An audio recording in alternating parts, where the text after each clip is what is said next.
The pastor with the rock star reputation has been called everything from a hipster heretic to a universalist. I spoke with Bell via satellite today in New York, where he was doing book tours. He says he is not a universalist. I wanted to find out for myself what it said, instead of waiting to hear what other people said. Barb Wynn knew all about the controversy surrounding Rob Bell's latest book, Love Wins. According to the jacket, it's a book about heaven and hell and the fate of every person who ever lived.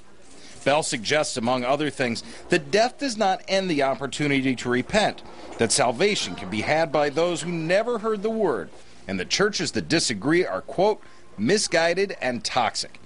Critics of Bell have said he is a false teacher of a Jesus-optional gospel and that he runs the risk of leading innocent people to damnation. It's been 10 years. 10 years since Rob Bell published this book, Love Wins, a book about heaven, hell, and the fate of every person who ever lived. And when it came out in 2011, it was hugely controversial in the evangelical world and got Rob Bell kicked out of the evangelical world. But it also got a lot of people talking about what they actually believed about hell. Millions of people watch his videos all the time on the internet.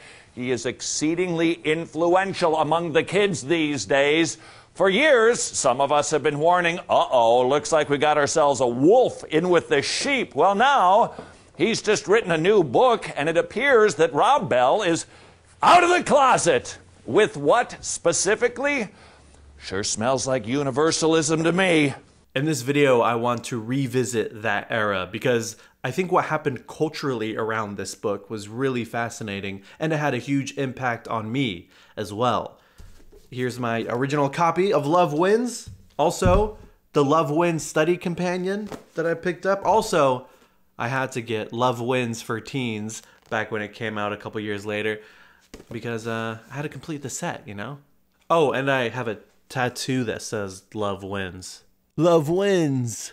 Which isn't exactly inspired by the book, but it is connected. And we'll get to that.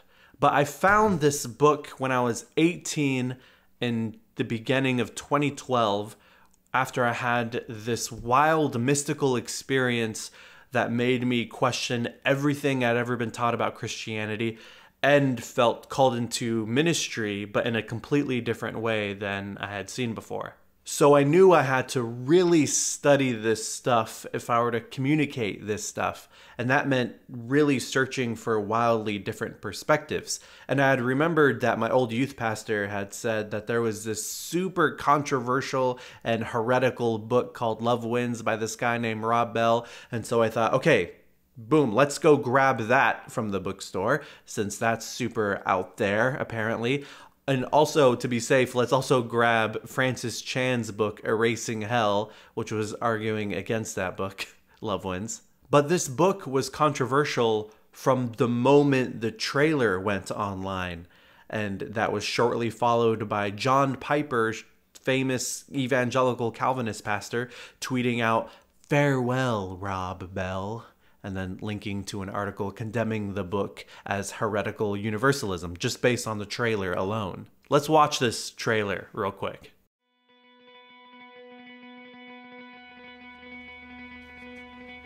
Several years ago, we had an art show at our church, and people brought in all kinds of sculptures and paintings, and we put them on display, and there was this one piece that had a quote from Gandhi in it. And lots of people found this piece compelling. They'd stop and sort of stare at it and take it in and reflect on it, but not everybody found it that compelling. Somewhere in the course of the art show, somebody attached a handwritten note to the piece, and on the note, they had written, "Reality check, he's in hell." Gandhi's in hell? He is? And someone knows this for sure and felt the need to let the rest of us know? Will only a few select people make it to heaven, and will billions and billions of people burn forever in hell? And if that's the case, how do you become one of the few? Is it what you believe, or what you say, or what you do, or who you know, or something that happens in your heart? Or do you need to be initiated, or baptized, or take a class, or converted, or being born again? How does one become one of these few? And then there is the question behind the questions, the real question, what is God like? Because millions and millions of people were taught that the primary message, the center of the gospel of Jesus, is that God is going to send you to hell unless you believe in Jesus. And so what gets subtly sort of caught and taught is that Jesus rescues you from God. But what kind of God is that we would need to be rescued from this God? How could that God ever be good? How could that God ever be trusted? And how could that ever be good news? This is why lots of people want nothing to do with the Christian faith. They see it as an endless list of absurdities and inconsistencies, and they say, why would I ever want to be a part of that? See, what we believe about heaven and hell is incredibly important because it exposes what we believe about who God is and what God is like. What you discover in the Bible is so surprising, unexpected, and beautiful that whatever we've been told or taught, the good news is actually better than that, better than we could ever imagine. The good news is that love wins.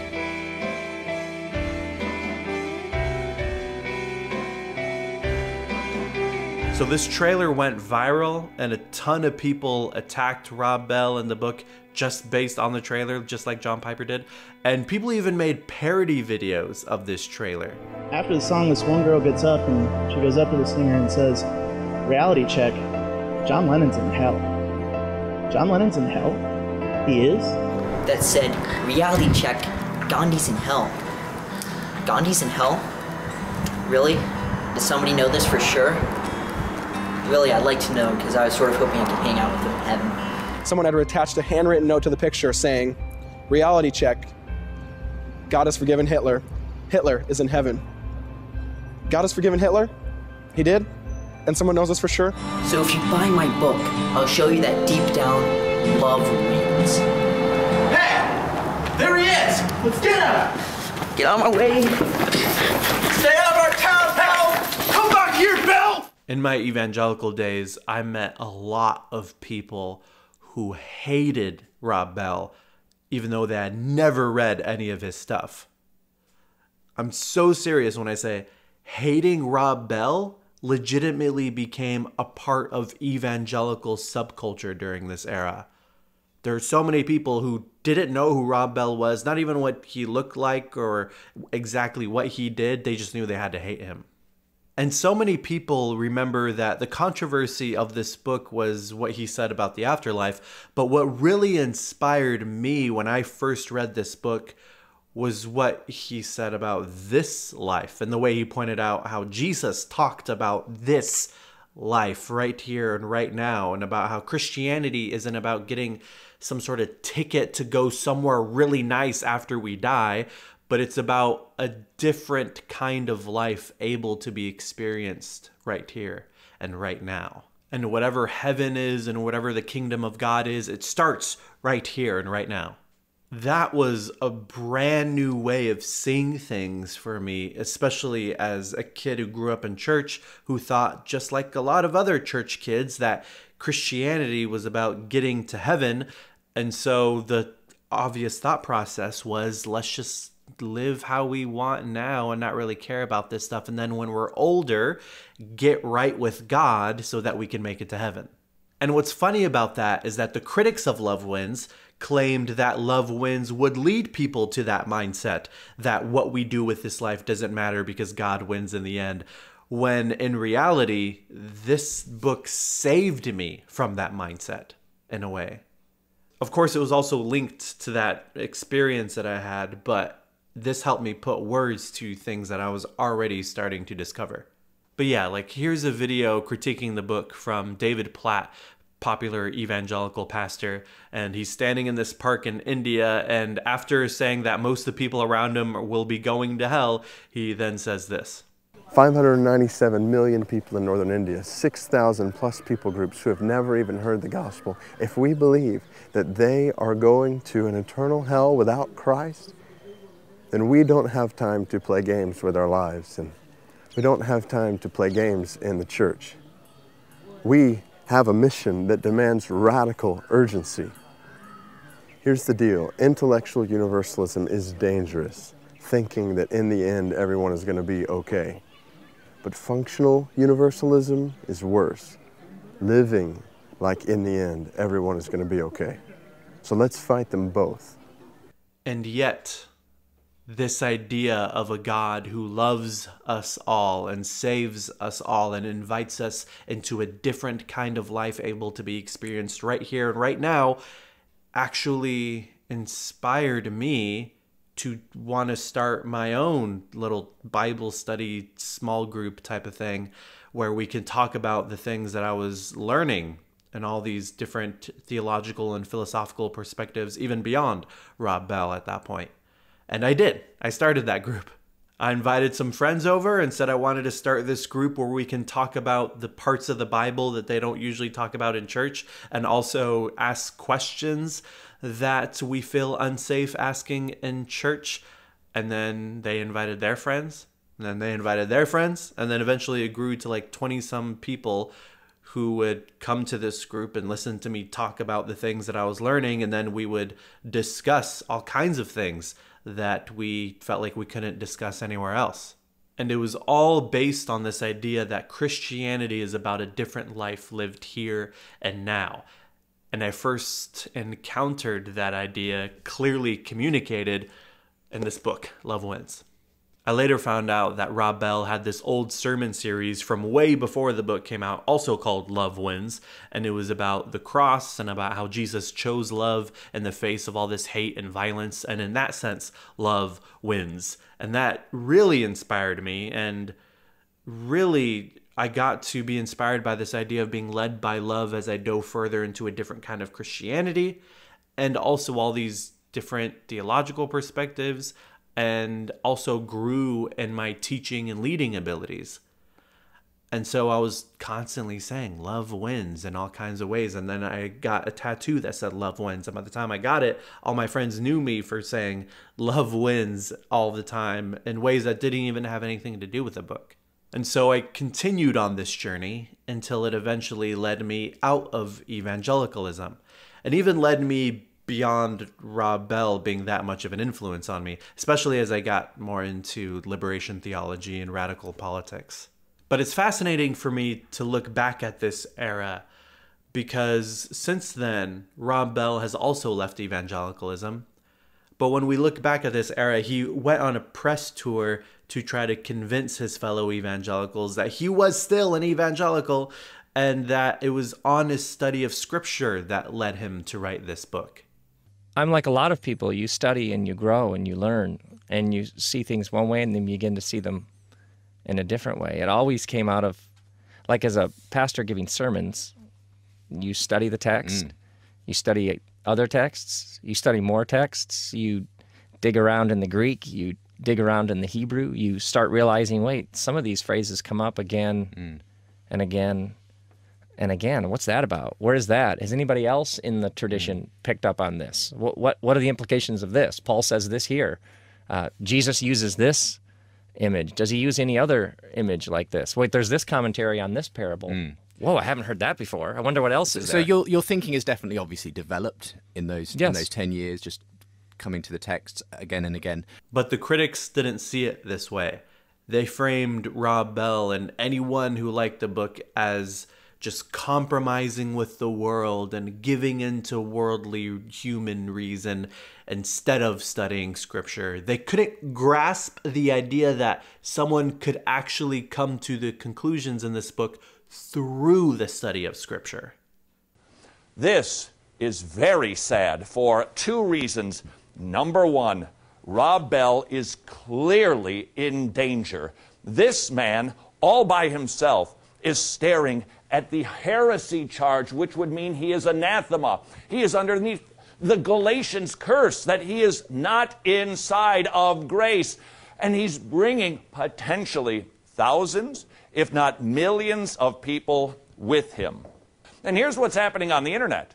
People are, okay, here's Rob Bell teaching his heretical universalism in this particular video.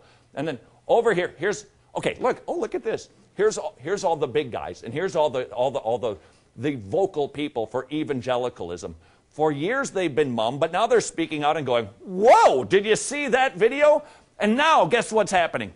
Over here on these are all the people who love Rob Bell. And you know what they're doing? They're going after the good guys. How dare you attack him? My question is, fellas, where have you been? Where have you been?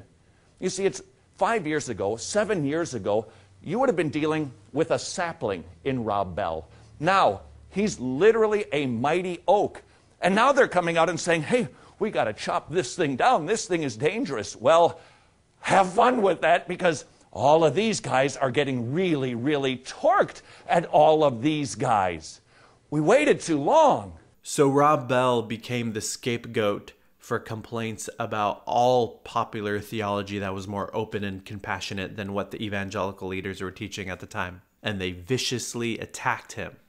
People held conferences about how dangerous Rob Bell is. And people wrote books refuting Love Wins, like Francis Chan's book, Erasing Hell, which is basically saying, look, I know we would like to erase hell, but just trust that God's ways are higher than our ways.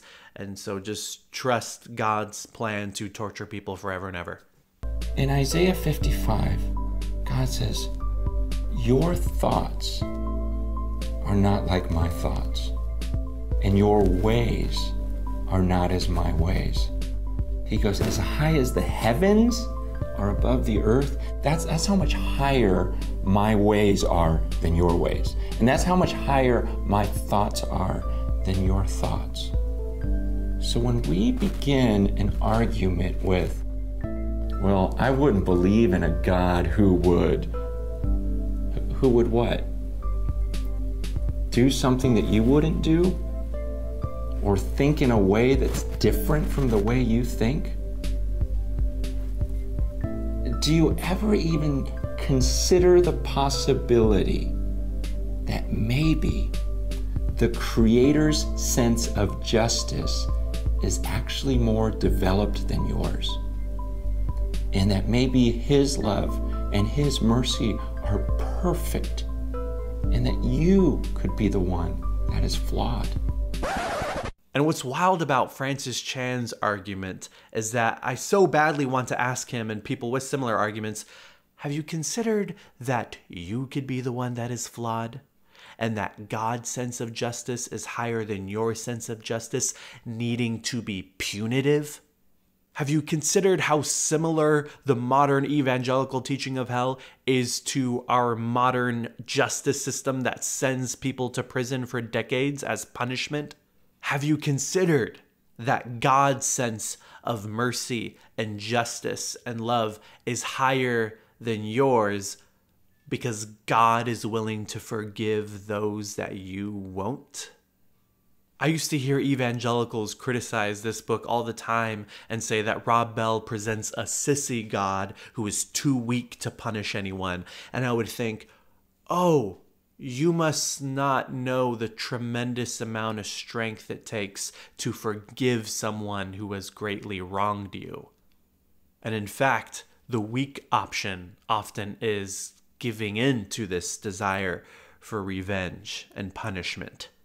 And I would think, if you really want a higher and stronger and different God so bad, then why can't you consider that this God is higher and stronger and different in the sense that He is more loving and merciful than you could ever be, instead of framing God as needing to be different in the sense of being more violent and punitive than we could ever be? But none of these critics could consider that. They decided who Rob Bell was and scapegoated him and attacked him relentlessly. And some people at the time even theorized the reason that some people went so hard at Love Wins was because there was a part of themselves that believed that it might be true. And so they had to attack that part of themselves by attacking Rob Bell, who was courageous enough to flesh that perspective out from an evangelical perspective. Well, this has obviously been a painful time for you to be criticized by so many people in your own faith. Yes. And it took a lot of courage for you to come out and to write what you've written, knowing that you were going to get, and I assume you did know you were going to get My this wife kind. did. She tends did. to know things. You didn't. Yeah. No. Then how do you deal with that pain? Some of it's not true. I'm a serious follower of Jesus, and I'm a part of a church full of people who are serious about this Jesus. So some of it's not true. So I push back. How? And talking to you. Say, no. I've been misunderstood. No, that's slander. That's not true. No, that's totally missing what I'm saying. And so he went out there and defended himself. But Rob is a very kind and contemplative and non-confrontational kind of guy. And so sometimes it went well, and other times not so much. So is it irrelevant and is it immaterial about how one responds to Christ in this life in terms of determining one's eternal destiny? Is that immaterial? I think it's extraordinarily important. I think it's extraordinarily important. But in your book, you said that God wins regardless in the end. Love wins, for me, is a way of understanding that God is love, and love demands freedom. You are asking for it both ways. That doesn't make sense. I'm asking you, is it irrelevant as to how you respond to Christ in your life now to determine your eternal destiny? Is that irrelevant? Is it immaterial?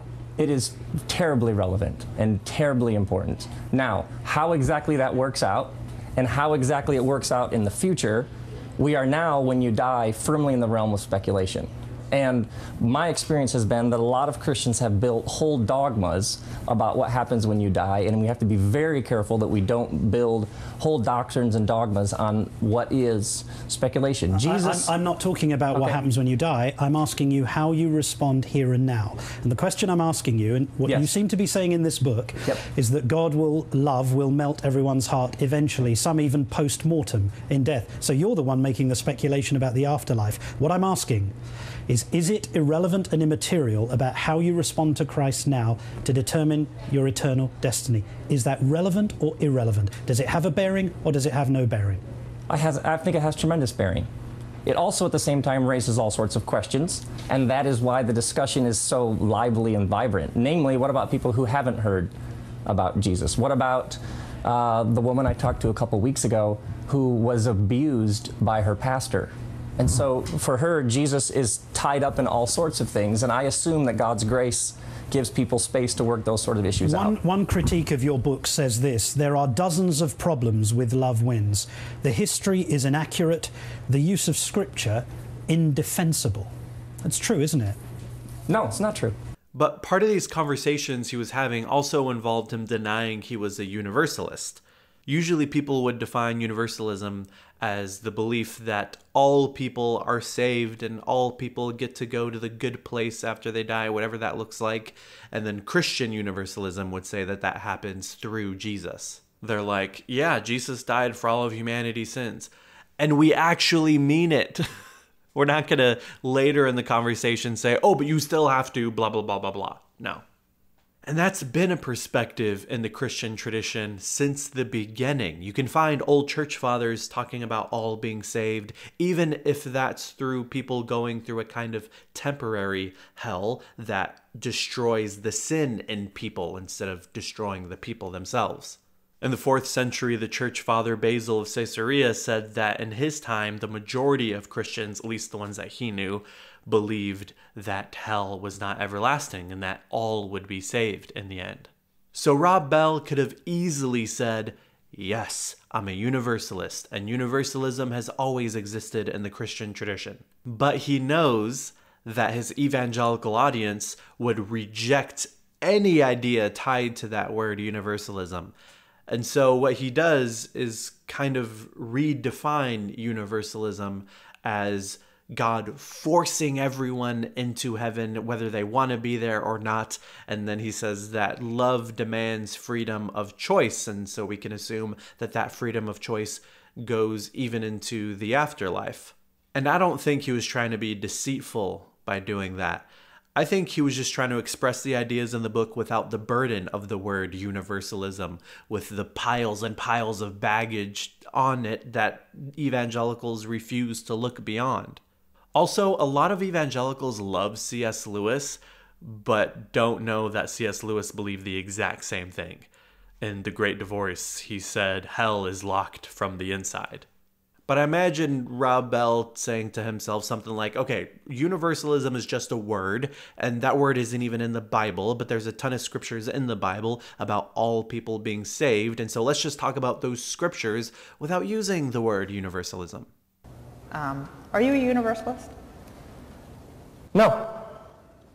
If by universalist we mean there's a giant cosmic arm that swoops everybody in at some point, whether you want to be there or not. If by universalist we mean love doesn't win and God sort of co-opts the human heart and says, well, you're coming here and you're going to like it, that violates the laws of love. And love is about freedom. It's about choice. It's about, do you want to be here? Because that's what would make it heaven, if you're there and you don't want to be. Now, do I think all sorts of people from all sorts of backgrounds with all sorts of labels will be? Yes, I think heaven's full of surprise. And I think Jesus brought this up again and again and again. But that move never seemed to work, actually. So this sort of universalism that you're preaching, that's exclusive and inclusive. That I just denied? Yeah, that one, okay. Has offended some people. And the only one I saw really challenge Rob Bell and try to get him to admit to universalism was the UK Evangelical podcast Unbelievable. This is the thing that many people are feeling a bit frustrated by, Rob, is that they feel like they've read you making statements in this book, and then when you've talked about the book afterwards, they feel you've backpedaled or at least soft-pedaled what you've actually said about it. Because I have to confess, when I read the book, without any knowledge that you'd be coming into my studio, I thought, wow, Rob Bell's come out as a universalist. Now, why did I come away with that impression if you are really just setting out a range of options and you're not really saying you are firmly in any camp? I mean, is that being a bit disingenuous, Rob? I think in the book I talk about hell now and hell later. I see people choosing hell now. I live with the assumption that people will choose hell when they die. There's this picture in Revelation of this new creation, new heaven and new earth. Earth and heaven become one, this beautiful city, and there are people outside of it. But do you believe ultimately everyone will be one? This is what's really fascinating Will they be one? I know I'm asking What is the... Do you know? No, I don't. Do you know? Well, I think Jesus knew, and Jesus said that there'll be those that he would send away. And I watch these clips and I think, bro, stop struggling. Just say, yes, I'm a universalist. It's not that big of a deal, bro. But then it's like, of course, I know the moment he says that in a room full of evangelicals, the conversation is over. But to see him go through it like this makes me wonder if it's even worth it. A finite being in a finite segment of time receives infinite punishment that has to be sort of kept up and maintained by God. That says something about the nature of God.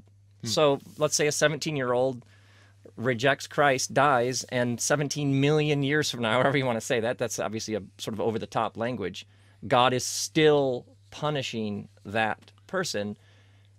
Is God like that? And I think it's a totally legitimate Do you think question. God is like that, Rob?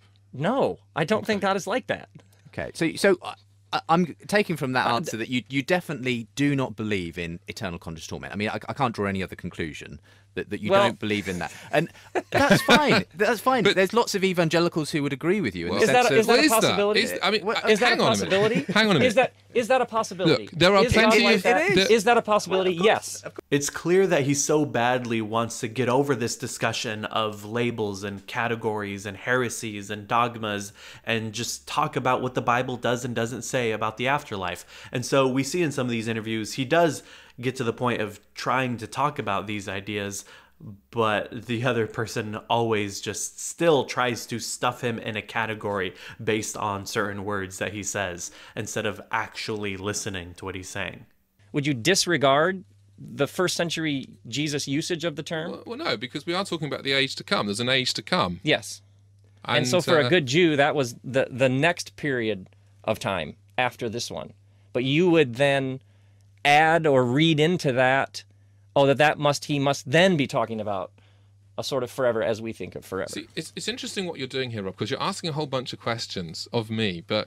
Yeah, well, it's very helpful for me. Yeah, it is, but can I just say, because the thing is, when someone like me hears you ask those questions, the immediate understanding I have is that clearly you don't agree with that, and that clearly you think hell isn't forever, and that clearly you think people can get out of hell. Now, I'd be interested if you're willing to say that quite clearly, because often when people have asked you that, you don't say that. You just answer with a question or whatever.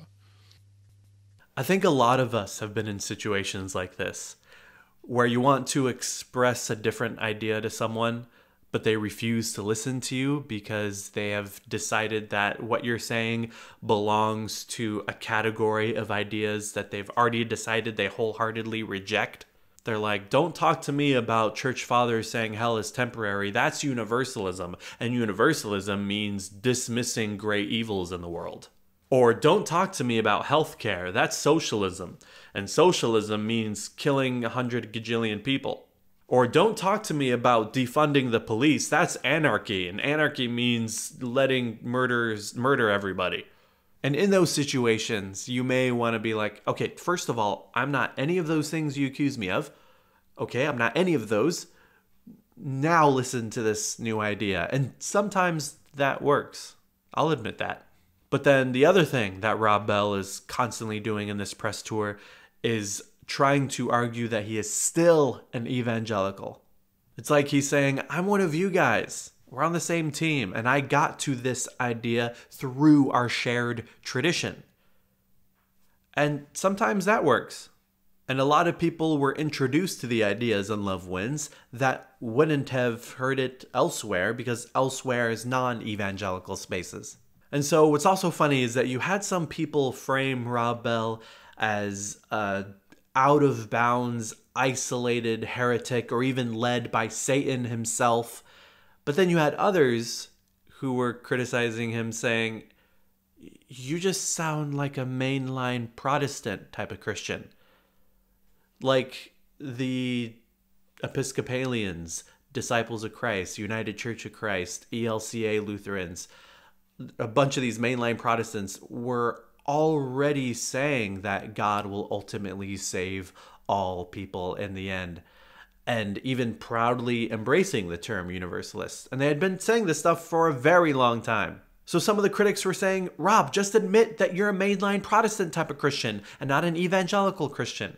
Because the majority of evangelicals strongly believe that God is going to torture a bunch of people in hell forever and ever. And so, obviously, a major reason this book caused so much controversy is because Rob Bell was saying, I am one of you, I am on your team, and I believe these things. And if you were to just say, I'm not an evangelical, I'm a mainline Protestant, or I'm a progressive Christian, and I believe these things, it wouldn't have gotten the attention that it did. It got so much attention because evangelical leaders wanted the world to know that when Rob Bell said he was one of them, he was wrong. And so he clung to the evangelical label, which allowed so many people to hear these ideas that wouldn't have, but it also is what caused so much backlash. What I'm trying to say is that, and this is, I think, the reason for the emotion behind some of the response in some people, is that you seem to be undermining things that have been fundamental to most evangelicals' view of the world, and they can accept hearing that from a liberal. They can accept hearing that from, you know, other streams of Christianity that have a different view. What they find hard is to hear it from somebody who they thought of as one of their own. So, like on the, I think it's, I don't know if it's in the UK edition of the book, Eugene Peterson, who wrote The Message, says that the book doesn't give up 1 ounce of evangelical conviction. You would say Eugene Peterson is full of rubbish. I wouldn't like to say full of rubbish, but I would like to. I guess what I'm asking is, aren't you just a mainline Protestant posing as an evangelical? Like, aren't you just... I mean, now that we're talking about labels, aren't you just saying to be totally honest with you, that the Episcopalians have been saying for 50 or 60 years? Great. Do I make some claims to originality? No. Do I think that I am evangelical and orthodox to the bone? Yes. Mm-hmm. And I actually think that orthodoxy is a terribly wide, diverse stream. And I think that's the real question here, is the endless religious sort of compulsion to say, you're in, we're in, you're out, and to constantly sort of narrow it and all of that. And I think that vibrant, real, historic Christian faith is wide and leaves lots and lots of room for lots of varying perspectives.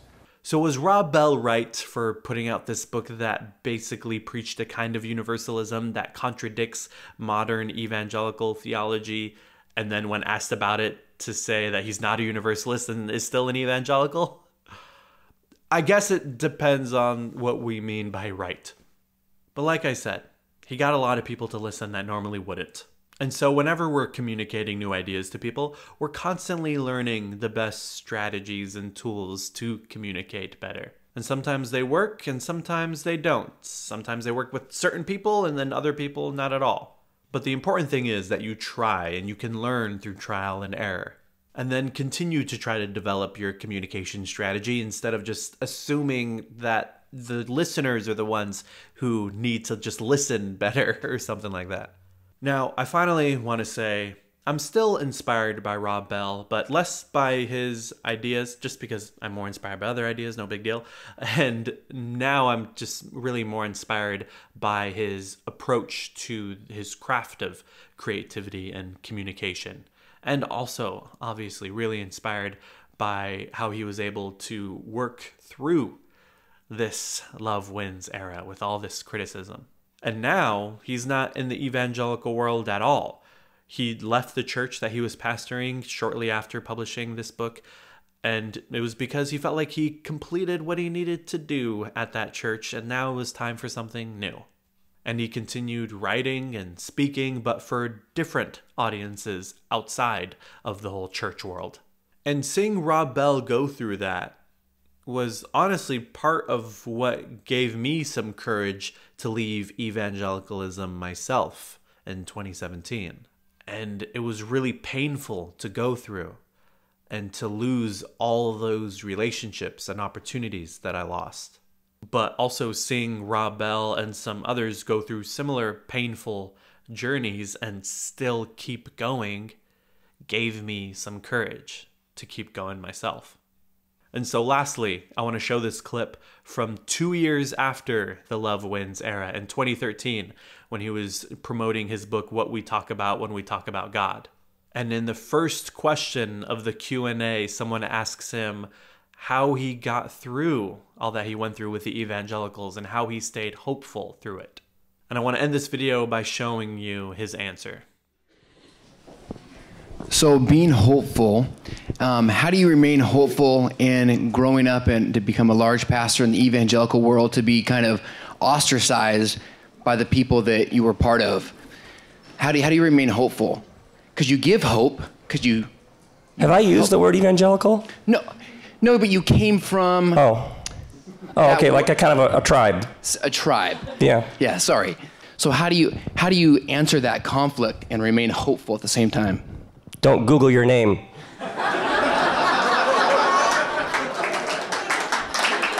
Okay, first off, the word evangelical means good news, right? Yeah, so we're all about good news, right? So whatever else that word means, I would hope that we're all people of good news. And so if that word refers to a tribal group deeply aligned with the industrial military complex and the furthering of an empire that has on occasion stormed through the world a little more briskly than we'd like, tied into a particular political party that has an agenda often run by multinational corporations, I'm not interested. But if it's referring to an open tomb and hope for everybody, I'm in. So you either walk away from the word, and say, oh, I don't want anything to do with that. Or the word radical has its roots in the word radix, which is a Latin word that means root. The radical is the person who goes back to the roots. So you either walk away from it, or you grab it and you say, no, this is what it means. And you just hold on tightly. No, this is what it means. And so that's, secondly, I'm interested in anybody who has fresh word about Jesus. So I have no Lutherans or Methodists or Anglicans or Evangelicals or Catholics or Jedi. If you have fresh insight into Jesus, that's what I'm interested in. So when people are like, I don't know, that doesn't line up with Lutheran doctrine, I couldn't care less. Is it a fresh word about Jesus? And I actually think what you're realizing, what's happening now is some of these tribal systems are falling apart because all of a sudden I'm having fish tacos with Richard Rohr and Peter Rollins shows up, and it's just an absolute potluck of Jesus-ness. And what I think what's tipping now is people are going, you're interested in following Jesus and I'm interested in following Jesus, and that trumps whatever institution we get our paycheck from. Okay, and then thirdly, criticism. Okay, here's a secret behind criticism. People say a whole bunch of things about you, and they blog about you, and they tweet about you, and it turns out they have hundreds of thousands of tweet followers, blah, blah, blah. First off, what happened with my last book is there's a world of people who, if you say God is love, they go, are you even a Christian? That's not orthodox. And there's another world of people who, if you say God is love, they say, oh, that's awesome. Oh yeah, and there's more. Jesus came to lead us into this love, to show us, to die for this love. Really? Oh, that's so great. There's more? Oh yeah, we can go on all day. So I simply decided to give my life to these folks, because these folks will kill me. And this is never what I set out to do in the first place. You will end up in Kung Fu commentary all day long, as my wife says, trying to take people places they don't want to go. And there's this huge world of people who, just the idea there's a God who might love them and a Jesus who wants to call them is like absolutely radical. So sometimes I meet Christians who are hanging out with the wrong crowd, and they're all discouraged and disillusioned and cynical, and they have all these sort of biting jokes about Christian subculture. And it's like, what are you doing? Get a job at a bar. I don't know what that came from. So here's what happens with criticism.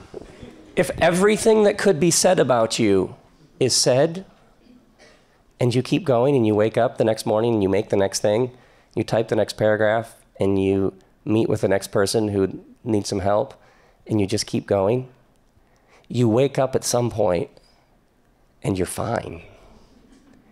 And then when you hear those words, you're like, really? Like really seriously now, if someone calls me a heretic, ooh. Oh no, that's so fresh and original. How'd you come up with that? I have questions and concerns about his theology. Ooh, I have some about yours. Namely, the number of letters I get from people who were suicidal and realized it was tied to the God you handed them.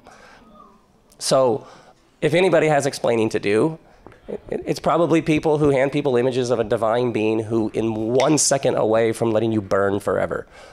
Because that imprints the psyche in some really destructive ways. But what happens is over time it simply loses its power. All the things that could be said about you have been, and you're here. And then what happens is it exposes all the ways in which we desperately want to be understood. We want people to think that we're wise. We want people to think that we're smart. If we got into ministry and we studied this and we're leading a church, we want people to think that we have a better handle on the scriptures. Because what happens is you have this, the ego wants to be known, loved, understood, respected. And when that doesn't happen among certain people, you realize that you are actually carrying that around. And what the fire of criticism does, it sort of burns away some of that stuff. So all you're left with is this moment, and us, and your question, and what's happening between us, and what I can learn from you, and the stories I'm gonna, like, that's what you have. And so when Jesus talks about a gift freely given, I think that's what he's talking about.